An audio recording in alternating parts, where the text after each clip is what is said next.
নিয়মিত দর্শকদের জন্য আমাদের চ্যানেলে স্বাগতম।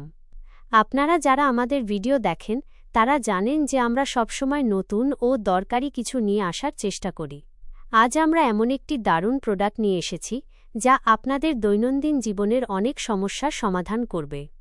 আপনি যদি আমাদের চ্যানেলে নতুন হয়ে থাকেন তাহলে এখনই লাইক, শেয়ার এবং সাবস্ক্রাইব করে আমাদের সাথে থাকুন।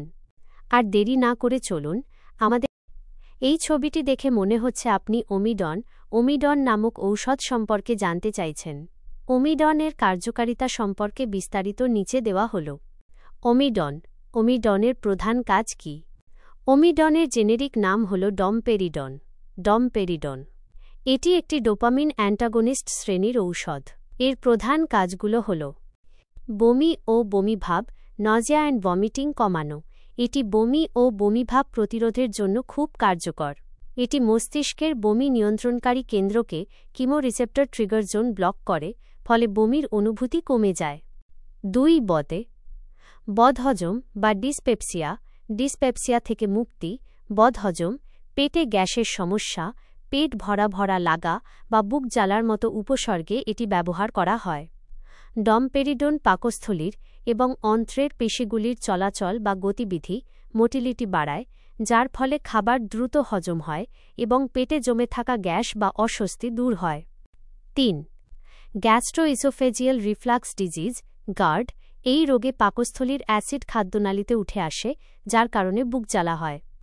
ডমপেরিডন খাদ্যনালীর নিচের অংশের পেশিকে শক্ত করে, যার ফলে অ্যাসিড উপরে উঠে আসতে পারে না। 4 স্তন্যদানকারী মায়েদের দুধ বাড়াতে ল্যাকটেশন। কিছু ক্ষেত্রে যেসব মায়ের পর্যাপ্ত পরিমাণে দুধ উৎপাদন হয় না তাদের জন্য ডমপেরিডন প্রেসক্রাইব করা হয়। এটি প্রোল্যাকটিন নামক হরমোনের মাত্রা বাড়ায়, যা দুধ উৎপাদনে সাহায্য করে। তবে এটি অবশ্যই ডাক্তারের পরামর্শ অনুযায়ী ব্যবহার করা উচিত।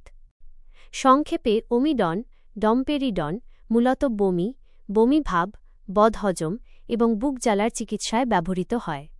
কিছু গুরুত্বপূর্ণ বিষয়। এই ঔষধটি অবশ্যই ডাক্তারের পরামর্শ অনুযায়ী সেবন করা উচিত। ডাক্তারের প্রেসক্রিপশন ছাড়া এটি ব্যবহার করা ঠিক নয়। গর্ভবতী বা স্তন্যদানকারী মায়েদের ক্ষেত্রে বিশেষ সতর্কতা অবলম্বন করা উচিত।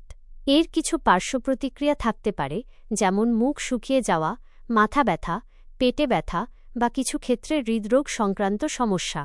তাই ডাক্তারের পরামর্শ মেনে চলা জরুরি।